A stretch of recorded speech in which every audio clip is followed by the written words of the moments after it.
Last December, Pope John Paul II repudiated the teachings of Father Hans Küng, a Swiss theologian of great prestige who teaches at the University of Tübingen in Germany. The practical effect on Father Küng is barely noticeable. He continues to teach theology, but the State University, under the terms of its concordat, cannot designate him as a Catholic, quote-unquote, theologian. The symbolic effect of the repudiation of Küng, along with that of Schillebeeckx in Holland, is enormous. It suggests a reorientation under the present Pope of the Vatican's attitude towards orthodoxy. If Küng was not teaching Catholic theology in 1979, why was he tolerated in 1977 or 1967 for that matter? The Catholic world is divided on the question of the Pope's theological assertiveness, as we shall see. Michael Davies is a British writer, a convert to Catholicism at age 21, who has written a half-dozen books on Christian and Catholic thought, including most recently an apologia pro Marcel Lefebvre, a defense, if that is exactly the word for it, of the controversial archbishop who defied Pope Paul VI by presiding over a seminary which clung to the Tridentine Mass, displaced by Vatican II.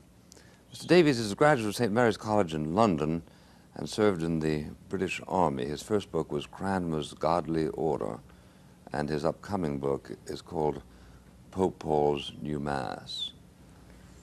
Father Joseph Champlin works at the Chancery at Syracuse, New York. He graduated from Phillips Academy at Andover, studied at Yale and Notre Dame, and was ordained after completing studies at St. Andrew's and St. Bernard's seminaries. He's written a dozen books.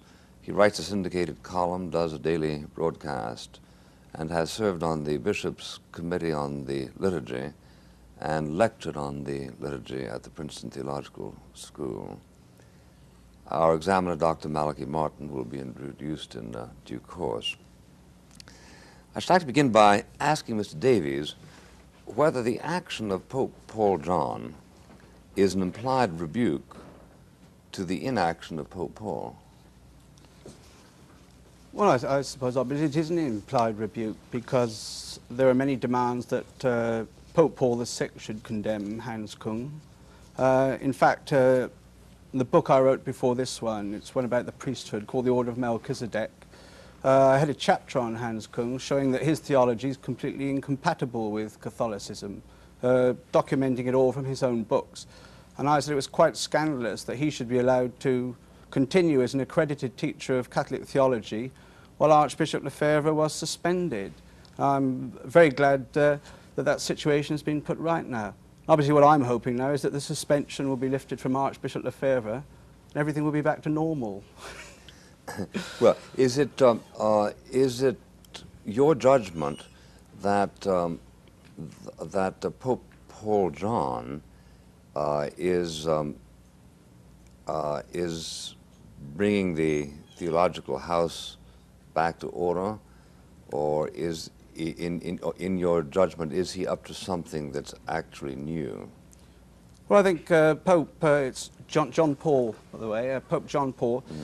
His theology, I'd say, is virtually identical with Archbishop Lefebvre's. When he was over here last fall, you call it, don't you, in the autumn, as we'd say, he took up every controversial issue within the American church, such as the ordination of women, contraception, abortion, every controversial issue there is, and he came out with a traditional answer on it.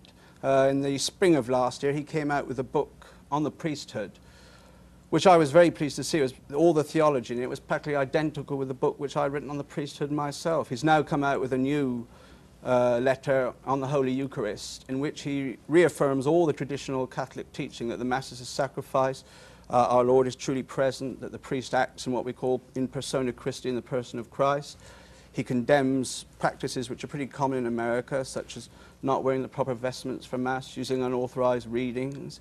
He comes out very strongly in favor of that only the priest should distribute Holy Communion, that extraordinary ministers of communion should only be used in the very rarely if it's needed, and also a practice that's quite common in America, which they call Eucharistic hospitality, allowing non-Catholics to receive communion.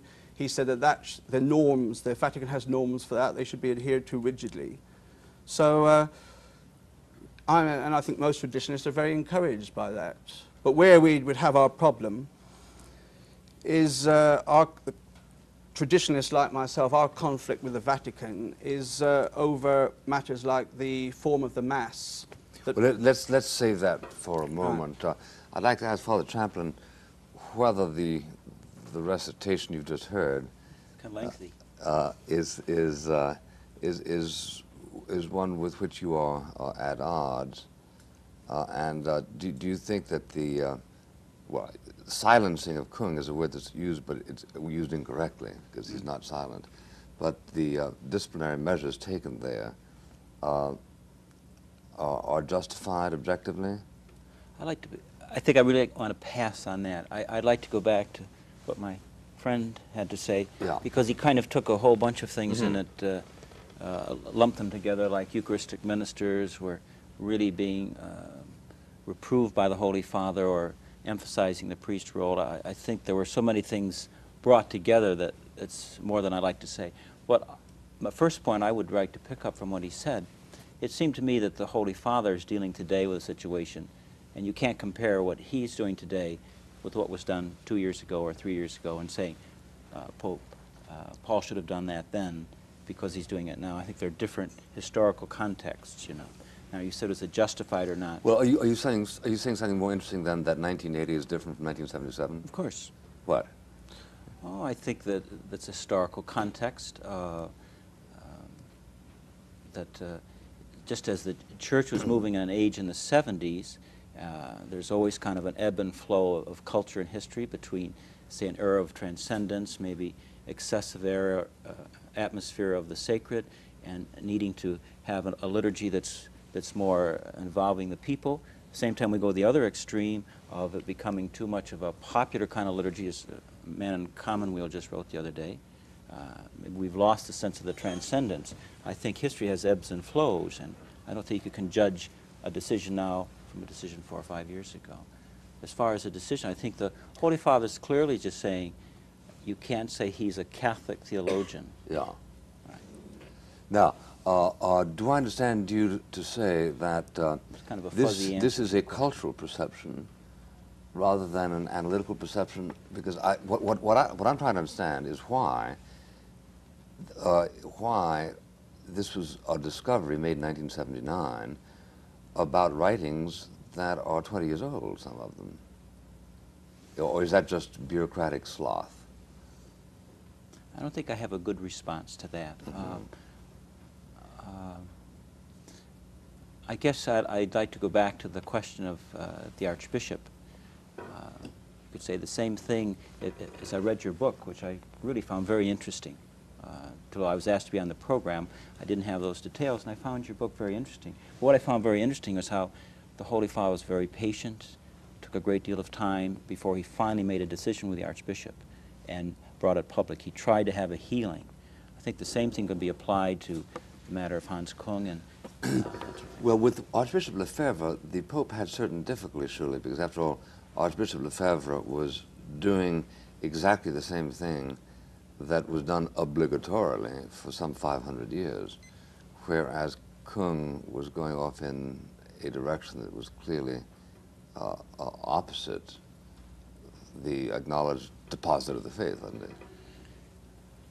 Well, I think it would be hard to pin that much down, but the Archbishop was going very strongly against the express direction of the Holy Father, done first quietly, but then publicly, where he was said not to do this, and he clearly went against the Holy Father. Yeah, but that was a disciplinary matter.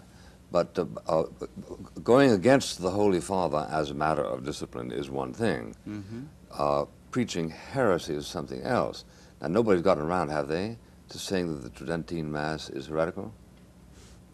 No, the Archbishop's never been criticized for any of his doctrine. And as you say, I would agree with you that the situation hasn't changed. Kung's, for instance, his book on infallibility, Kung is an honest man, and he comes out with what he says, and he's straightforward. in a straightforward manner, rejects the doctrine of papal infallibility. In his book, Why Priests? He says that the priesthood wasn't instituted by Christ, that there's no sacred character imprinted at the priesthood. The priest has no powers which ordinary people don't have, that in an emergency a layman or laywoman could preside at the Eucharist. All this is straightforward contradiction of infallible papal teaching. And as you say, he wrote these books years ago. I think the difficulty with Pope Paul VI was he wasn't really willing to go against the spirit of the times. He started off this reform of Vatican II with great hopes. It was supposed to bring about a great renewal, for instance, a great renewal in the liturgy, and it's ended up with chaos. There was to be a renewal in religious life. And the United States, you've had 50,000 nuns have left their convents, which is a funny sort of renewal. You've had 10,000 priests have been laicized.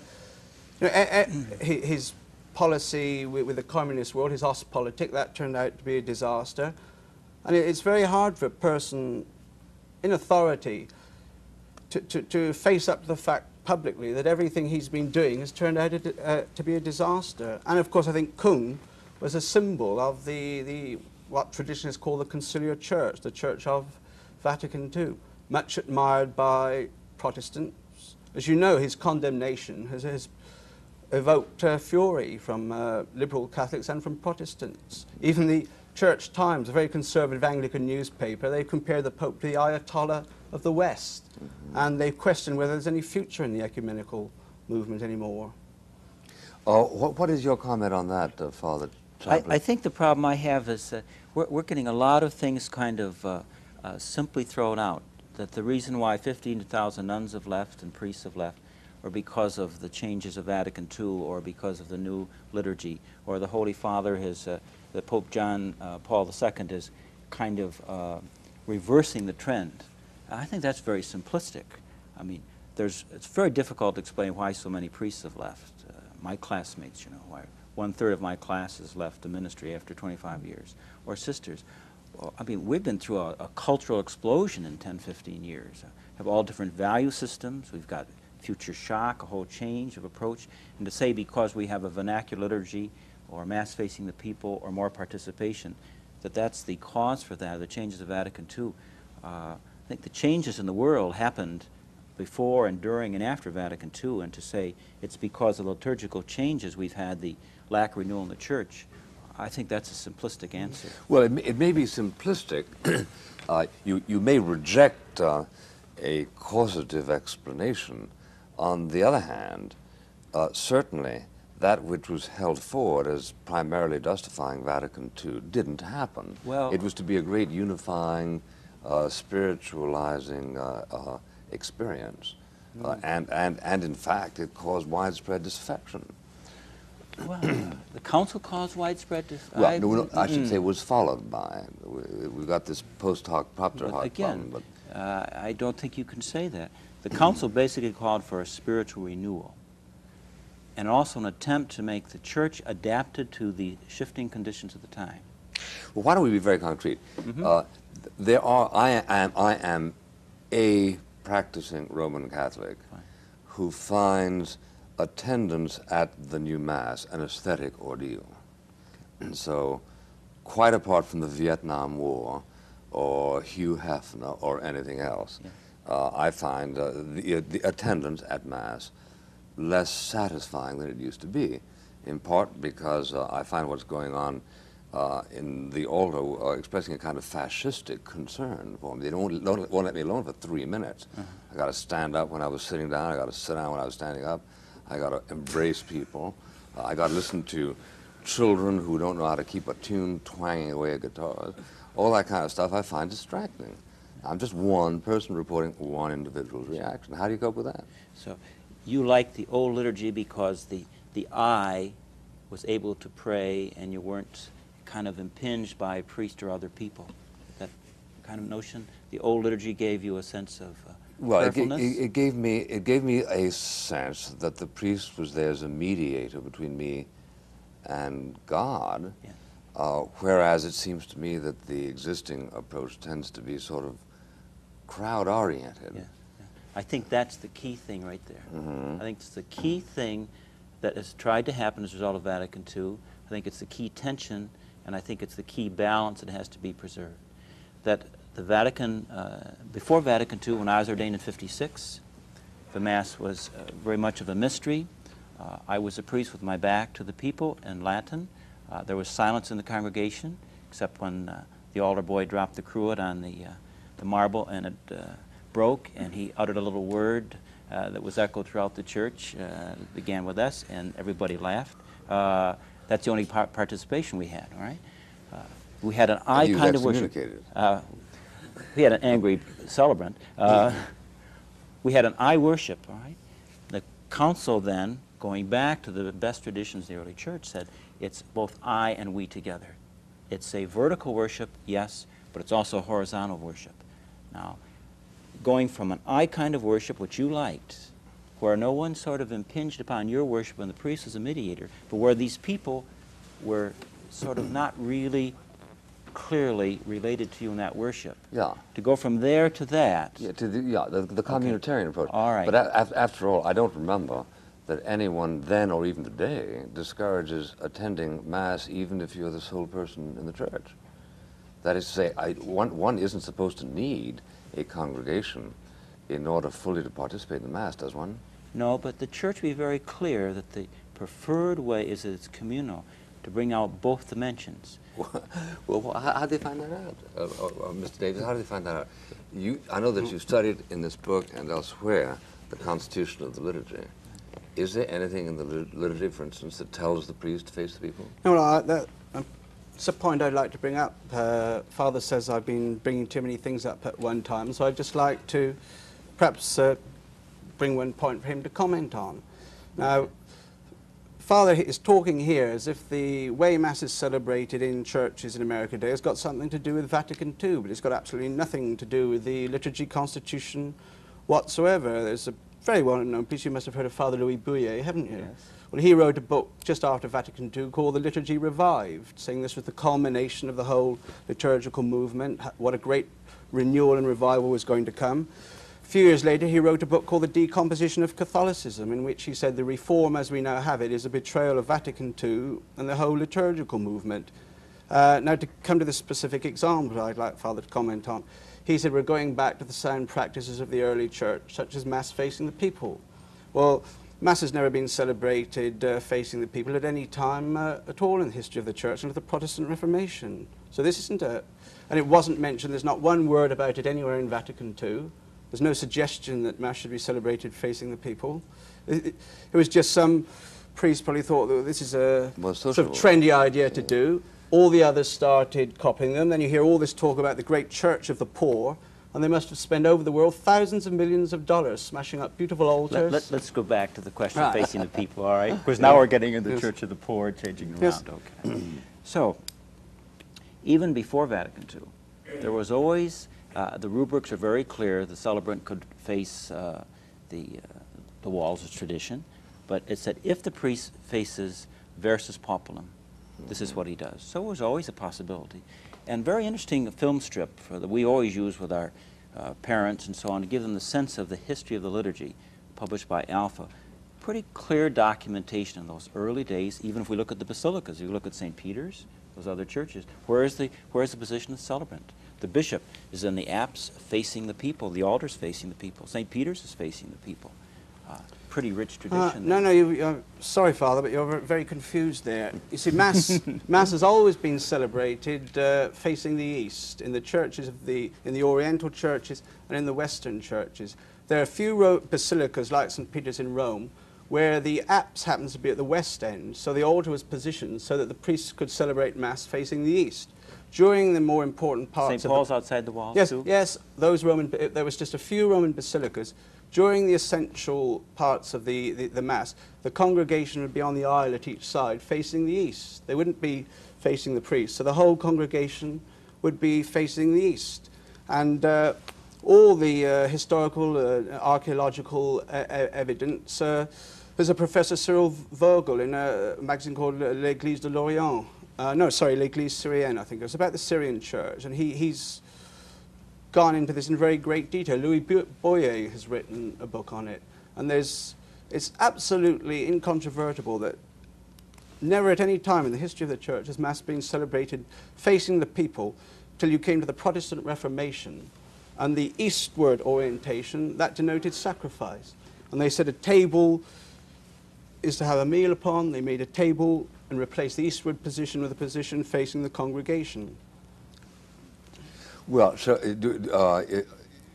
are you agreed to let it go at that? I'm happy. Well, let's pursue the question of whether there is a dilution implicit in the new form of the Mass over against the Tridentine Mass. As you know, the Protestants have been arguing very heatedly on the various revisions of the King James Bible, with one segment insisting that there is a theological dilution. Do you believe that there is in the new order?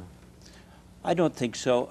Let's go back to one of the earlier things that Mr. Davies mentioned about the dilution of the sacrifice notion and the priesthood and so on. When the new Missal of the Vatican II document, or the new Missal of Paul VI came out, this was one of the criticisms. In the introduction to the ritual, or the introduction to the general instruction of the Missal, very clear notion of how the sacrifice of the Mass is present in the new order of Mass, how the priesthood is very clearly there, how the priesthood of the layperson, different in essence from the priesthood of the ordained person, is still present there. The whole notion, the sense of the sacred, is in fact present. And I think the kind of sense that he said at the beginning, that the new Mass takes away from that, I don't think it's a dilution. I think it tries to bring that notion of the transcendent and the communitarian and bring it together. And the kind of abuses that he was talking about are abuses, but not the teaching of Vatican II. I don't see the new Mass as a dilution of what we had. Do you have a comment on that? Yeah, I certainly do. As Father says correctly, in the new Missal there's an introduction. There's, I think, probably most people watching wouldn't know, called the General Instruction to the new Roman Missal. Well, when it came out, first of all, you just had the new order of Mass. You didn't have a complete Missal with all the readings. You just had a new order of Mass which had this general instruction with all the articles explaining it. Some of these articles, they were just totally Protestant. For instance, they explained the nature of the Mass, Article 7. They said it's the coming together of the people under the presidency of a priest, which is there's nothing formally heretical in it, but it's totally acceptable to Protestants. Article 48 said that during the Mass, it was the Last Supper was made present. That is heretical, actually. Well, when the Missal which Father came out mentions with this foreword, that came out in 1970, and the foreword he has mentioned, the premium in Latin, as he said, it states every doctrine of the Council of Trent absolutely orthodox, in an orthodox manner, and says this is what the new Mass is intended to enshrine. But I think this foreword is the most damning indictment of the new Mass ever published. The fact that within a year of its publication, they had to put an introduction to it, saying, oh yes, well it really is Catholic after all, it really is meant to show this. It's a far more damning indictment than anything traditionalists have written about it. I'm not 100% sure I follow that. You say it's damning to reiterate the fact that it is dogmatically... No, the fact that the new Mass was issued in 1969, and it evoked such criticism for its doctrinal inadequacy, which if you like I'll explain why it's doctrinally inadequate in a moment, that when it was republished in 1970, they had to add an introduction to reiterate its orthodoxy. Yes, protesting, affirming that it really was orthodox. Well now, do you think, is it your position, Father, that there actually was nothing in the new order of the Mass that surrendered any historic I think there's a change of emphasis, and when the new Mass came out, there were persons who had difficulties because they used certain terms, or they didn't have the same emphasis as the previous Mass. And that document, wherever it was published, but clearly says, here it is, it's right there. Oh, that's in the second edition, though, Father. Well, it simply is an explanation, because it's where it is very clearly right there. Could I say a word or two about why I think it's inadequate? Sure. Yes. Well, now, if you This book, this Liturgical Revolution trilogy I wrote, I was just intending to write one short thing about the new Mass, and I thought I was doing a chapter about Cranmer's reform, and it was so interesting, so parallel, that in the end I ended up writing a whole book on that. So I'm pretty well up on that. And it is incredible the extent to which all the prayers and ceremonies which were removed from the Mass by the Protestants have been removed from the new one.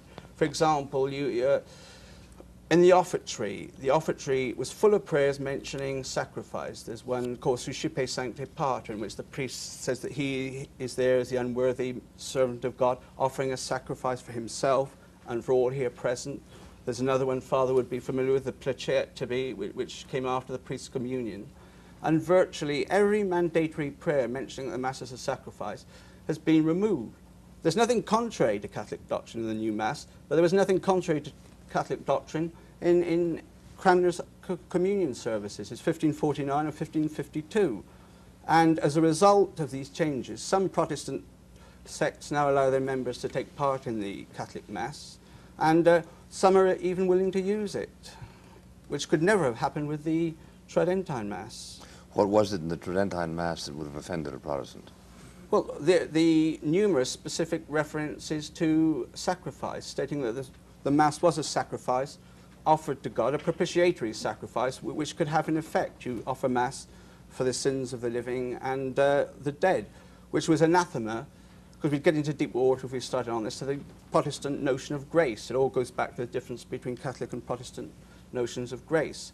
But from the point of view of a Protestant, offering the Mass couldn't have any effect whatsoever. It's just a service at which you go and you remember what our Lord did for us, and you're grateful, and you drink bread, so you eat bread and you drink wine in his memory. And they're completely opposed to the Catholic doctrine of sacrifice. And as I'm sure Father knows, when they concocted this new Mass, they had 6 Protestant advisors who took a very active part in the deliberations. Sorry, I'm taking up too much time, but I'll give Father a turn. No, you're doing fine. One of the things that annoys me is there seems to be so much dishonesty. Now, Archbishop Bunini, who was the chairman of the committee which concocted this new Mass, he was asked, did the Protestant advisors play an active part? And he put out a statement in his official magazine, Notizie. He said they were only once did they intervene, they were purely observers, and that's all. So I wrote to one of them, and he said, oh no, we played a very active part, and we were given all the documents the same as the Catholic observers.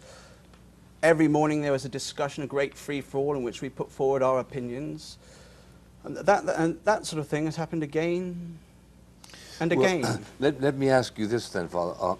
Do you find that there have been significant strides in the direction of a desirable ecumenism since Vatican II?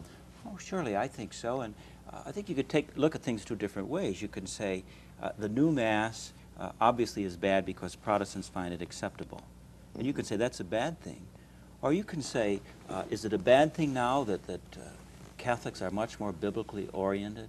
Is it a bad thing now that the treasures of the Scriptures are opened more richly to Catholics? Is it a bad thing now that Catholics at a wedding ceremony, almost all Catholics who are married today, would be reading 28 scriptural passages before they prepare their own marriage vows? Would that be a bad thing because Protestants were biblical people, and now that we have discovered that we were not enough biblical people as Catholics, is that a bad thing?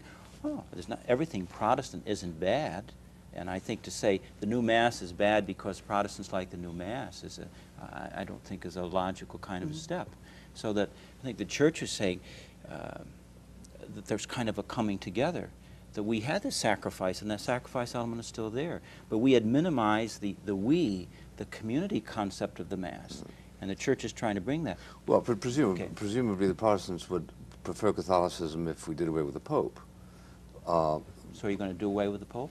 Well, I wouldn't, but I suppose some people would. Hans Kung probably would.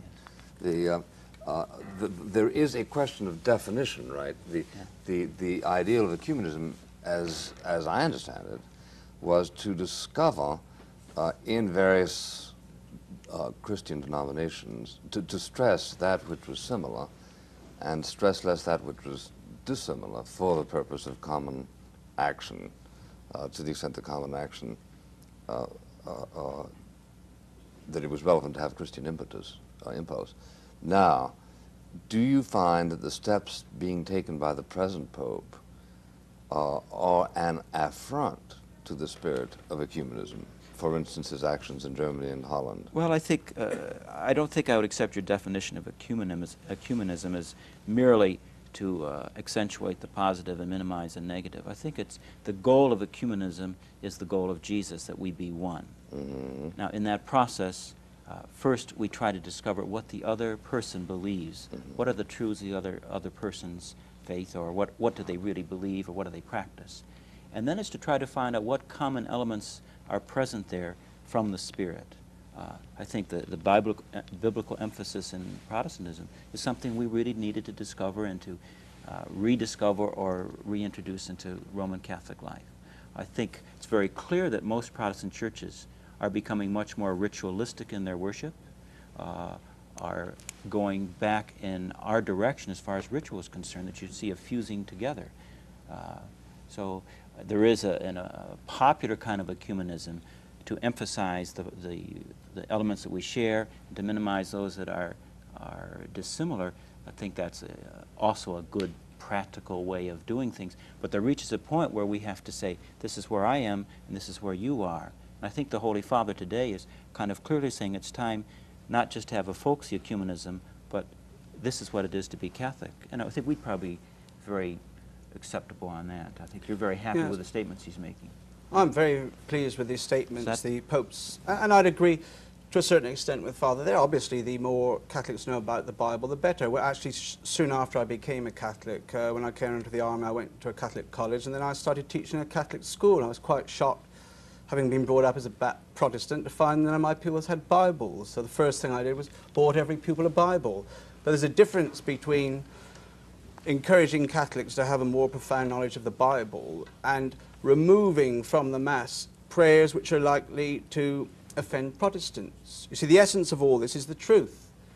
Is something true or is it not true? And if it's true that the Mass is a sacrifice, if it's true, Catholics believe that our Lord founded a church, which is a visible church, a hierarchical church, with the Pope teaching infallibly on matters of faith and order and morals, and that he requires everyone to belong to that church.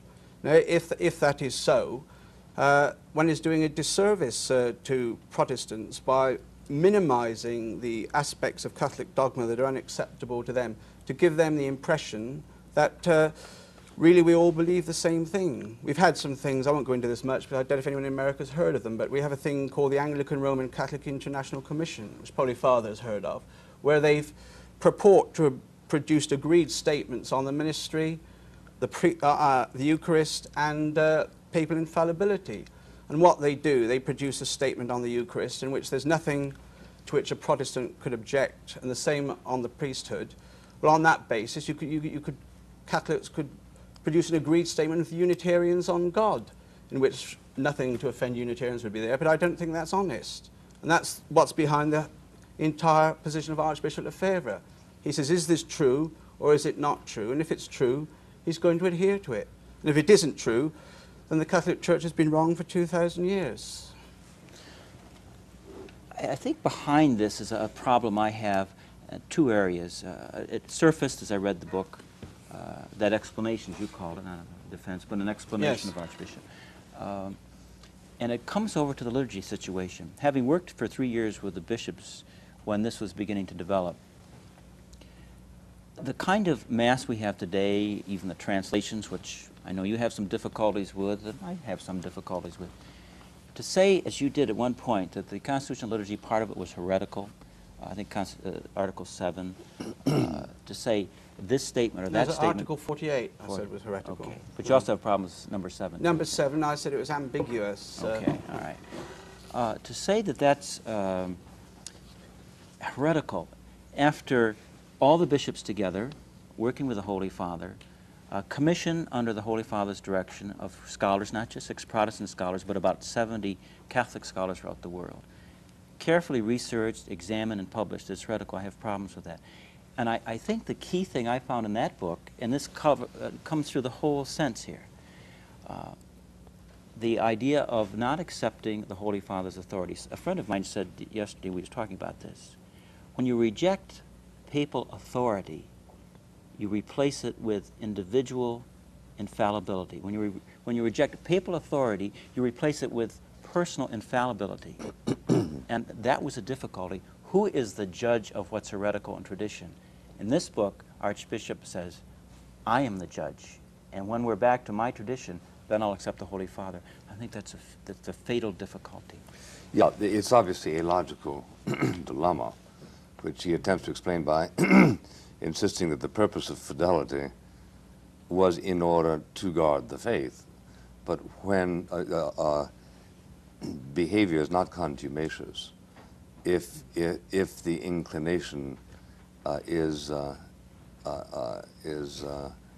spiritual, but I grant he has a very considerable difficulty, which I think you acknowledge. No, I find this enthusiasm for papal authority, which Father is evincing here, very interesting for, shall we say, a liturgical spokesman of the American hierarchy. Oh, no.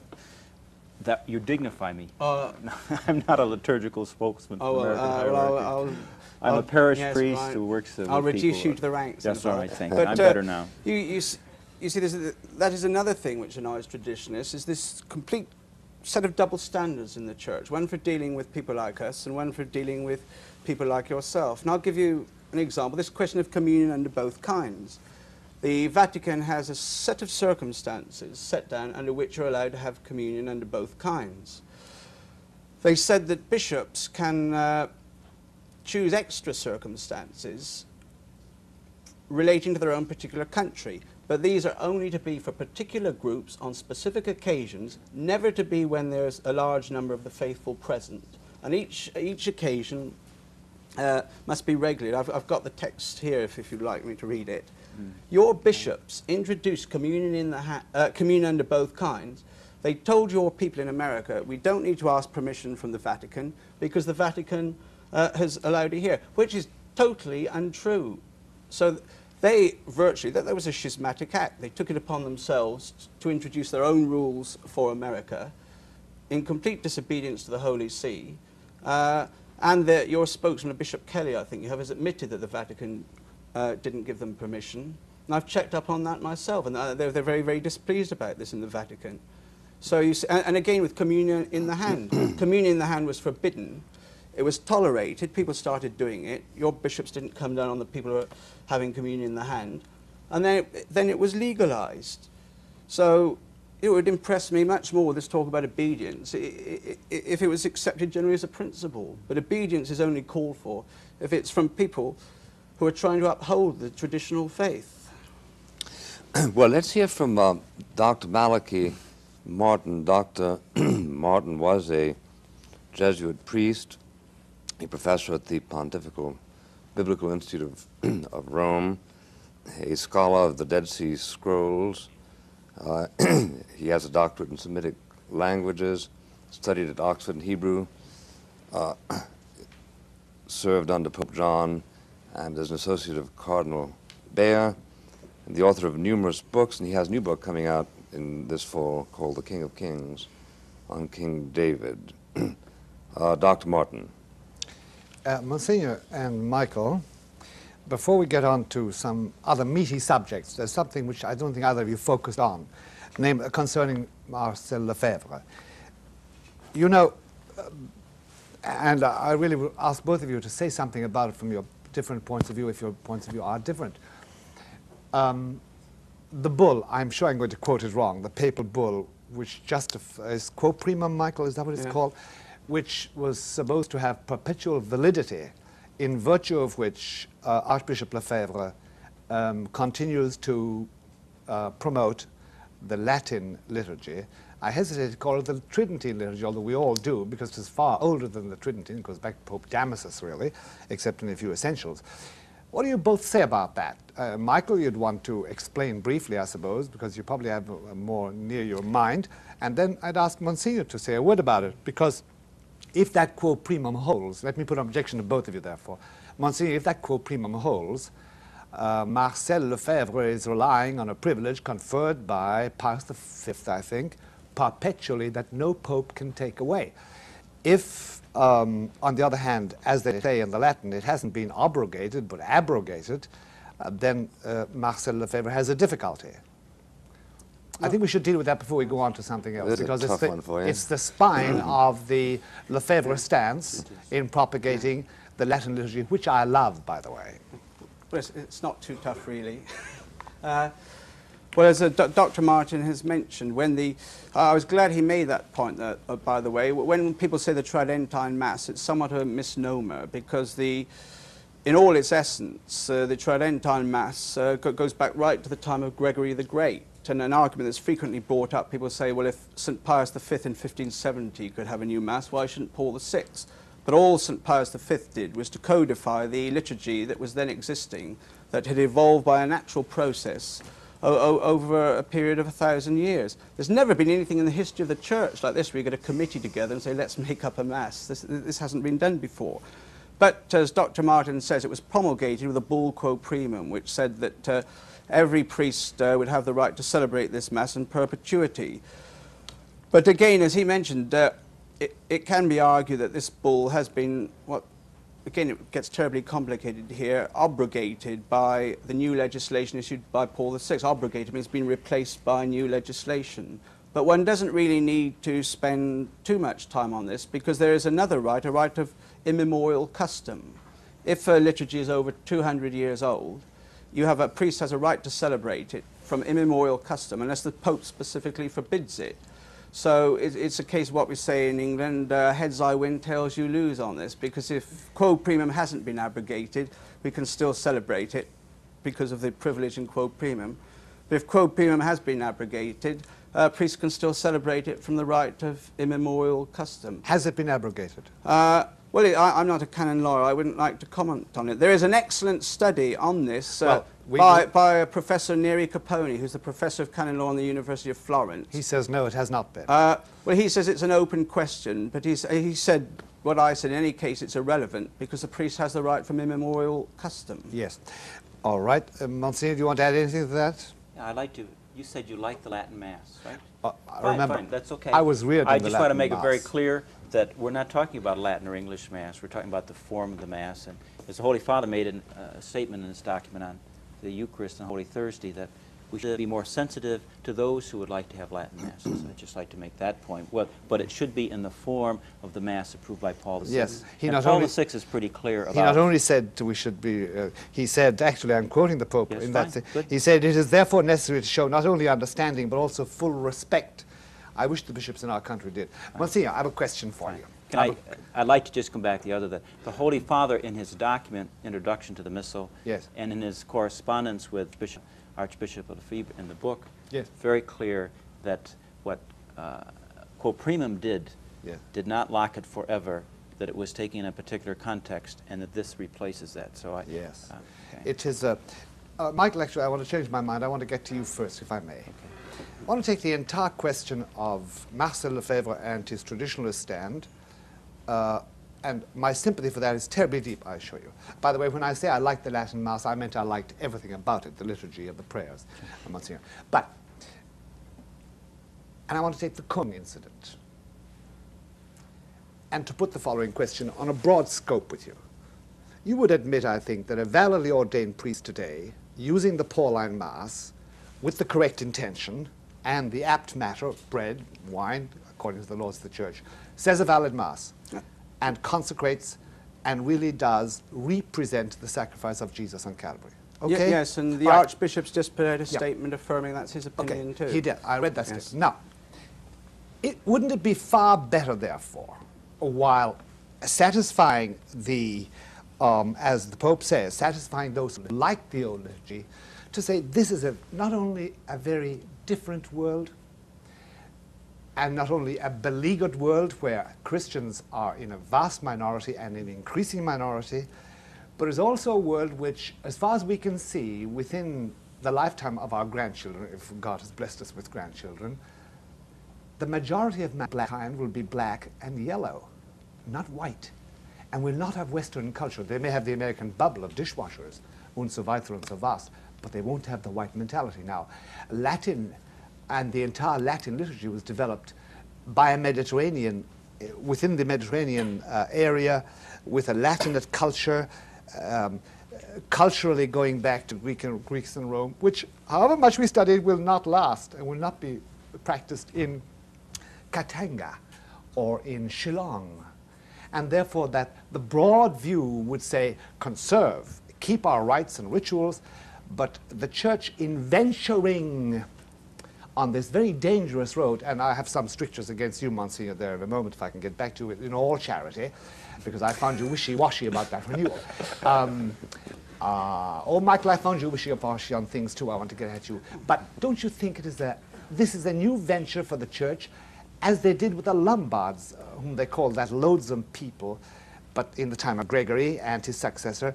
We're endeavoring, while not crunching the sentiments of those who like the Latin, to widen the scope of this church, which Jesus said finally must be preached to all nations and must not be confined to a Latinate mentality. I'm advocating as the devil. How do you handle that? Well, to start with, I don't go a lot on this cultural change thing, which you just mentioned and that Father mentioned earlier, because obviously if you're familiar with European history, American history, when you think what's happened in the last few hundred, the Industrial Revolution, the 2 world wars, yes. Those are far greater shocks than anything that's happened since the 1960s when you had Vatican II. There's nothing much changed in Western society since then. Yeah. And obviously what I'm principally concerned with is the faith within the society in which I live. I don't really want to speculate on what's going to happen in 100 years' time in a predominantly black or yellow culture. Yeah. I'd like to say, you're saying about this being, that it would be a good thing to adapt it to the cultures of people, but when St. Augustine came over to the Saxons, who are really dreadful Germanic, I must point out I'm Welsh, nothing to do with the horrible Saxons in English, but when he came over there, the English were able to adapt the Latin liturgy, and I think if they could, anybody could. Yes. And when they went to India, I have a lot of correspondence with India now. Terrible things are happening over there. Theoretically, it's called the Indianization of the liturgy, but it's really the Hinduization, and they're turning it into a Hindu service. It's dreadful. And the Indian Catholics are indignant about this. I know, it's a dreadful mishmash. Monsieur, though, on the other hand, you're not really full of defense today, because on the one hand, you seem to draw, perhaps you didn't mean it, a parallel between Hans Küng and Lefebvre, which I find very unjustified. After all, Hans Küng is a declared heretic, in the sense that he has professed heresy. He's denied the divinity of Jesus, doesn't believe he rose from the dead, doesn't believe you and I will rise from the dead, doesn't believe in the Immaculate Conception or the infallibility, doesn't believe there's such a thing as sacred orders for a priest. In fact, you know. And Lefebvre has never done all of that. Now, you make a radical distinction, don't you, between Lefebvre and Hans Küng? I'd make a distinction. Go ahead. Not a radical one? Not really a radical one? If so, wouldn't you really say Lefebvre was guilty of material heresy? Would your stricture go as far as that? No, I don't. No, I wouldn't say that. You wouldn't say that? No. That's a rather radical difference, Monsignor. Okay. Isn't it? All right. Now, as regards the renewal, yes. You refuse to establish any correlation between the proposed renewal of the Vatican Council, yes, and what I think, honestly, is a decadence that has set in. At least a lot of people think so. Mm. Is there any correlation, or is it just causal or casual, occasional? I think the causes for deterioration are just too enormous to pinpoint them on a ritual change or change in structures of the church. Because we have parish councils or synods or senates or whatever, yes, or consultation, and a new liturgy in a different language, to say that's the cause, I just don't think that's possible. Well, and I don't think we could say, I don't think the church is such a bad situation as we would hear, a deterioration, degradation, so on. We have enormous problems in the church.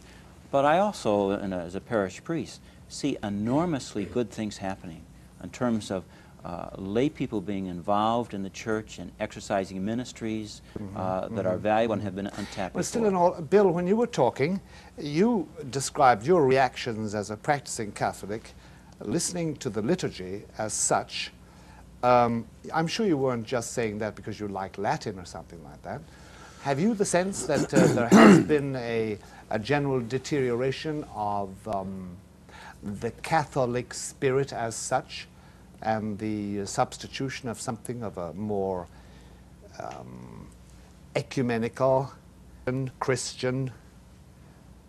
Yes, it seems to me that the emphasis has been communitarian, and there's something about Latin which it seems to me gave you a sense of privacy.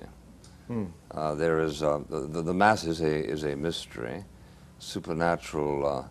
The supernatural is a mystery. The Church is founded on certain mysteries, and there's a sense in which it is, I think, culturally consistent that a special vocabulary should be used in describing or in engaging in such a liturgy, so that I think that Latin had going for it not only that it was traditional and universal, but also precisely that it was not vernacular, in the same sense in which I object to I object to the elimination of the vocative thee and thou, substituting you.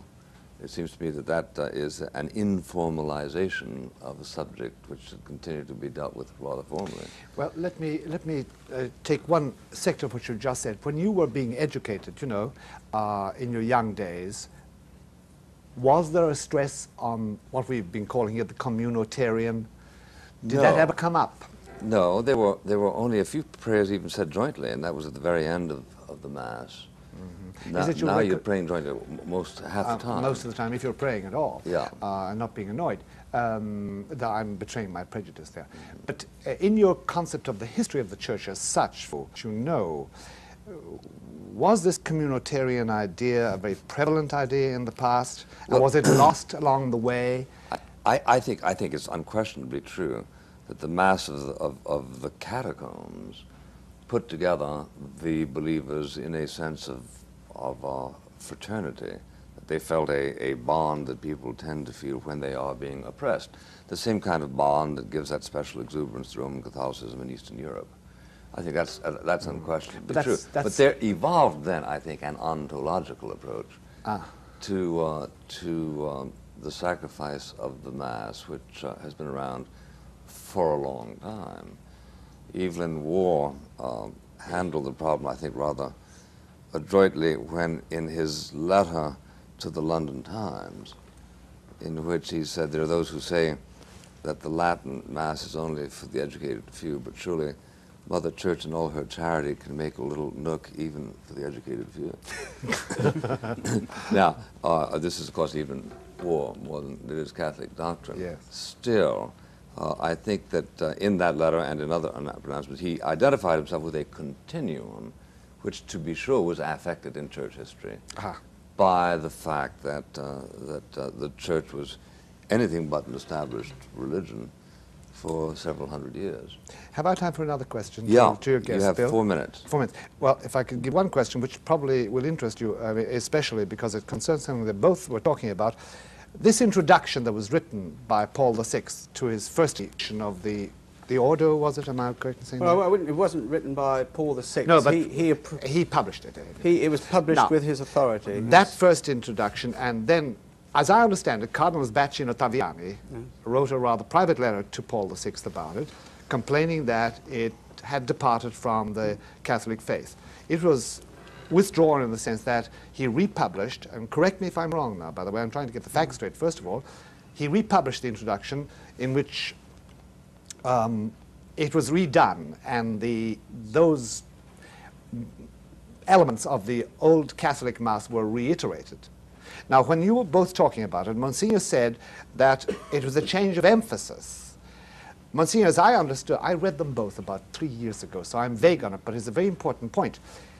As far as I know, there was no mention of the sacrifice of Calvary and the sacrifice of the Mass and the action of the priest as being representing Jesus at all in that first introduction.